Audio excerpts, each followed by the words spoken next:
We are delighted now to be joined via Zoom by State Representative Mari Manoogian. She is of the 40th District, and she joins us. And we got you on Zoom, State Representative. Let me just hit a button here. You look good. Good job making the Zoom work. Thank you. I've gotten to have a lot of practice here the past few weeks. Yeah, we have. So, where are you right now as we're chatting with you? I'm in Birmingham in my condo. I have like a little makeshift office next to my exercise bike so I can make sure I have a routine. And so we're hunkered down here safely in Birmingham. All right. You know, this is your first term in Lansing, and Yep. what a welcome you had to find yourself smack in the middle of the biggest challenge that we may have had in the state of Michigan in the last century. Absolutely. And, I've said this when people keep asking about, what it's like to be elected right now and sort of what it's like to be a leader and in the community. And, I don't really speak a lot about this, but I'm someone who's pretty grounded in my faith. I've got a pretty strong Armenian apostolic background and have really thought about this really hard. And, I think that all of our leaders, regardless of political affiliation, have really been put here for a reason. And I'm really grateful to be serving with everyone right now. Well, that is a great statement, and I couldn't agree more. And I think by and large, even the people that at times seem the craziest have helped us get through this. And, it isn't easy. I mean, let's be honest. Whoever thought that the governor, the governor never could have imagined having to deal with this. And whatever Exactly. she does and decides, there's going to be a lot of people that are going to be unhappy. And it's been complicated up to now. I think it's going to get a little bit harder. We've got some really tough decisions in Washington and here. In Washington, they keep throwing this May 1st date out. President wants to see that happen. Doctors aren't signing in, and who knows? And we have the same debate here in Michigan. Is it time to start opening things up a little bit more? We'll hear from the governor today. It's a complex issue regardless of where we all weigh in, don't you think? It absolutely is. We've heard a lot from constituents who are concerned about potentially visiting their lake houses up north or issues around gardening centers, that sort of stuff. And listen, I'm, not without the understanding that we need to get the economy going at some point here safely. But the key word in that sentence is safely.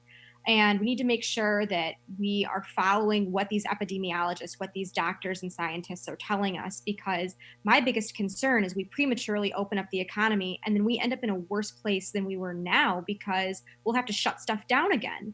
And businesses can't take that inconsistency. They can't take the lack of certainty.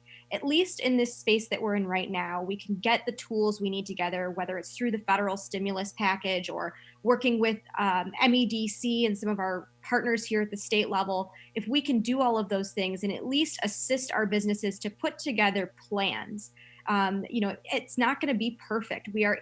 Everybody understands that we are in a dire situation here, especially in Southeast Michigan.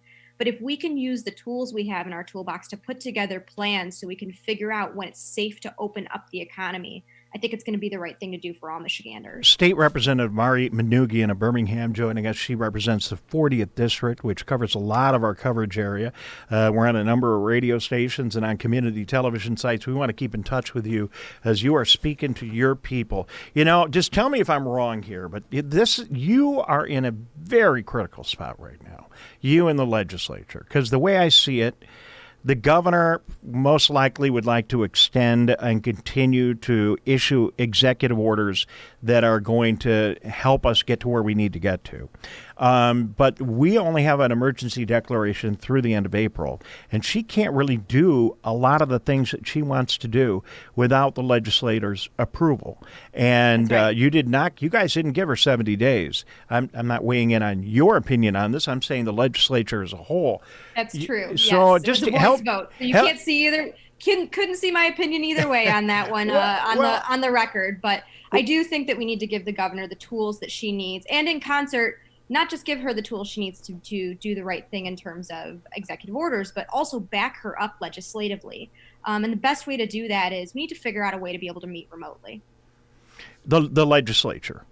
Yep, absolutely. There's other states that have been able to do it. For example, Pennsylvania has, I've got in becoming a state legislator, I've been able to meet some amazing legislators from around the country, and have had the opportunity here in, this opportunity to work from home, that I've been able to contact some of these folks and ask them, what are you guys doing? What are some of the best practices? How can you help us out? Share some of those ideas. And my friends in the Pennsylvania legislature are able to meet remotely. They're able to continue to do their jobs because their rules allow for it. And right now in our legislature, those rules don't exist for us to be able to do that. Mari Manoogian. Okay, so help me understand, because there's probably a political thing here too. Why can't you guys? Why haven't you been able to pass that and get that approved? What's the holdup? Yeah, so this is the thing. There's a couple of different interpretations about why the legislature can't meet remotely. There's some folks on one side who say that it's a constitutional issue, that the Constitution doesn't allow for it. And there's others that say it's a rule change. Frankly, it doesn't really matter to me how we make this happen. I just believe it has to happen in some fashion.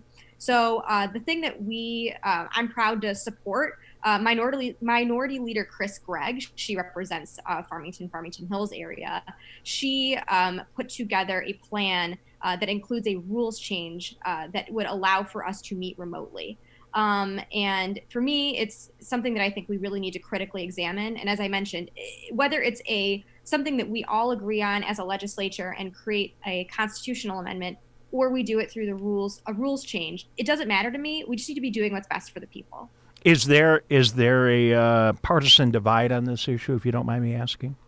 That's a great question. I can't really speak to whether there's a partisan divide in terms of what the other side is saying about the issue, frankly, because they're not having the conversation with us. There's just been radio silence about that. All right. Well, I appreciate that. Good luck with that, because, really listen, I'm an open government guy. I'm in the community television broadcasting business.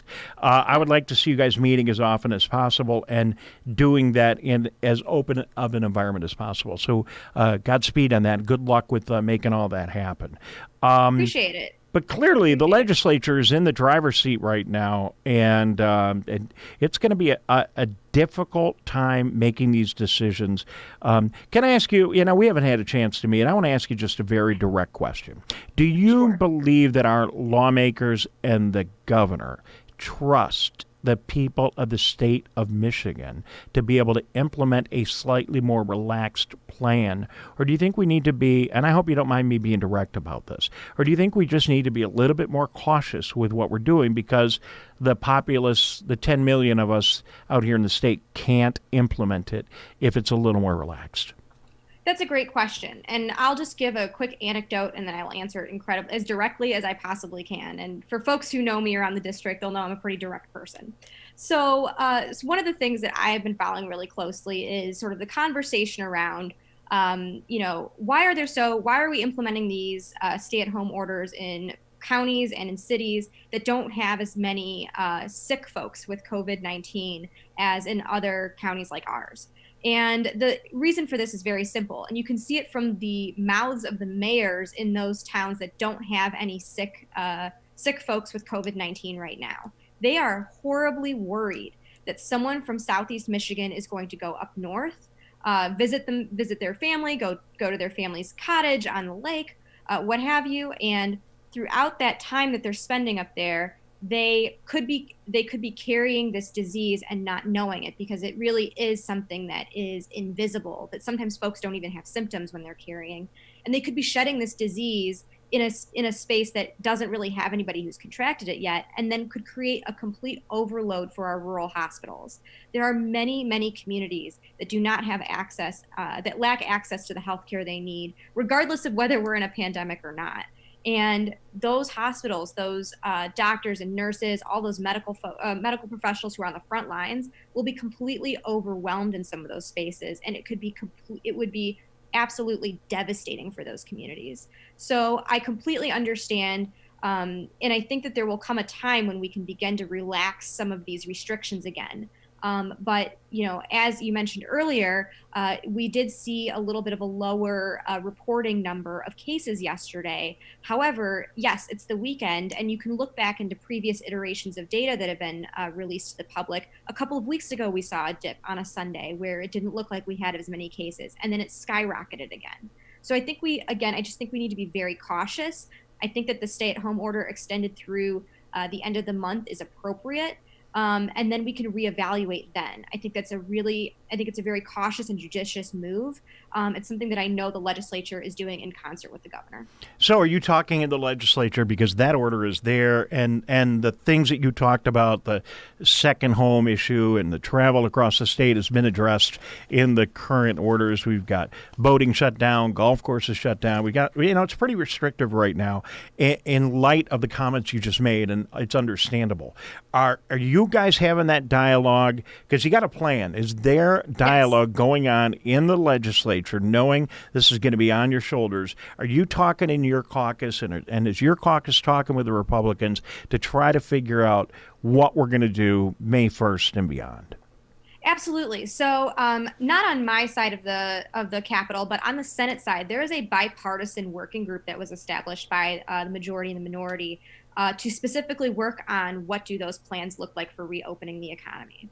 And, it's something that we're talking about in a less formal manner on the House side. But there is actually a formal working group encompassed of Democrats and Republicans, people from different parts of the state, including the gentleman from Frankenmuth, Senator Horn, who is the sort of my sort of a counterpart. I sit on the Commerce and Tourism Committee in the House, and so he's the chair of that committee's counterpart in the Senate. And he's spearheading that. And there's many folks like Senator Jeremy Moss from Southfield who sits on that committee. He's a Democrat. And so it's a bipartisan coalition of folks who have been named to that committee to help start those conversations and make it in a meaningful way so that way there's a lot of diversity represented in terms of geography, in terms of, economic priorities. Mary Manoogian joining us. She is state representative for the 40th District representing Birmingham, Bloomfield Township, parts of West Bloomfield. We're so glad to have you on the show. Glad to hear you're on that committee. We had Dave Lorenz on the show on Friday. He is vice president of the Michigan Economic Development Corporation and the go-to guy at Travel Michigan, if I could say it that way. I thought what he said was brilliant. By the way, he was great. And what he said, I thought, was right on target. This will sort itself out.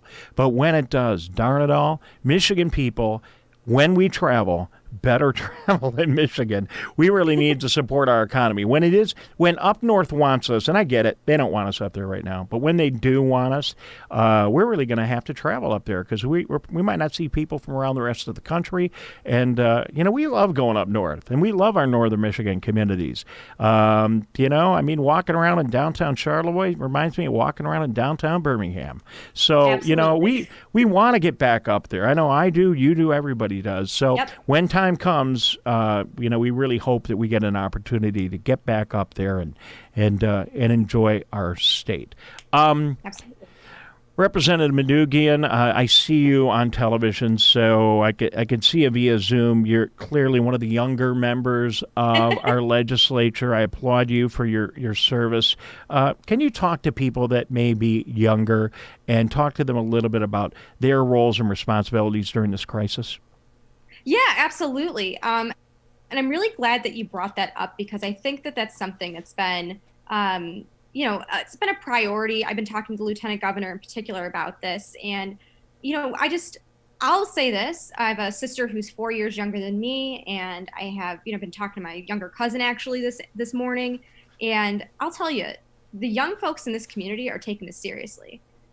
They are very deeply concerned about the well-being of their parents and their grandparents, but continuing to stay at home. The thing that really disheartened me very early on in this crisis, I went to Michigan State.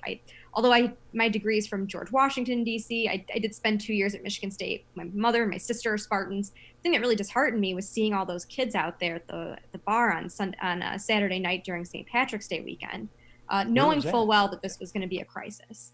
But I will say this, I think folks have learned a lot from then. And, I know my sister and her friends, I always check in on them to see what's going on with them, and they're taking this incredibly seriously. I also want to say this. A lot of our nurses, a lot of our PAs are young people. They're millennials. I know people think of millennials as little kids, but millennials are, 38, 39 years old now. So a lot of these, young people are really doing the best they can on the front lines, doing the best they can for our communities, doing the best they can for their families. So I'll say this. Keep doing what you're doing. Please make sure you're staying home and staying safe. but also thank you very much for leading and being a good example for our community. All right. Well said, Representative Manoogian. Unemployment still a challenge here in the state of Michigan. We do have the new federal dollars starting to come into the state, so it's $600 more for people who are unemployed. But I'll tell you what, it's still really hard to get online and file for unemployment in Michigan. Any update or thoughts on that? Yeah, absolutely. So, I think the biggest challenge has been that the unemployment insurance agency was just underfunded even prior to this crisis. And we had some serious issues around technology. So, and you guys know this, when you log on, when a bunch of people are going to log on to the same website at the same time, if the infrastructure on that website isn't up to date or it isn't, quite ready to handle that kind of traffic, it's going to crash. It just is. And so the thing that's been the mad dash and the scramble has been making sure that we can get this system to a place where it can handle the volume. The thing that we've been doing in our office is, folks in our district are having issues getting through with unemployment. We just direct them to call us and we will help them as best we can. Some of the big challenges we've been facing, right, in our district in particular, we've got a lot of 1099 workers, a lot of contract workers. And because the system has changed to allow for them to apply for unemployment, allow them to get the benefits they need, there's been the law was passed, those dollars were approved, and then creating the system for people to apply for those dollars took some time. It was incredibly frustrating, I know, for folks who are trying to apply for it, but, really, really happy to say that, if as of this morning, if you're having a hard time logging on, let us know, but you can log on if you're a 1099 worker or a contract worker and fill out the appropriate form for you. If you've been denied or there's been some issues with your claim, let your representative or your senator know, and they will help you work through that process, because it can be incredibly challenging. And if you've never used the system before or it's throwing you an error message, we're here to help you. And also, this is also really, really important. You can sign up for benefits now through the UIA and backdated all the way to March 28th. So even if you're unable to log on today, you're still going to get those backdated benefits. Well, I appreciate that. It's tough, though, for people that are trying to, get in the system, start to get the money rolling, knowing that you can get the backdated money is good. But I know everyone in Lansing is working hard. Nobody wants that system to not be there for the people. But it is a real challenge right now for folks in the state of Michigan.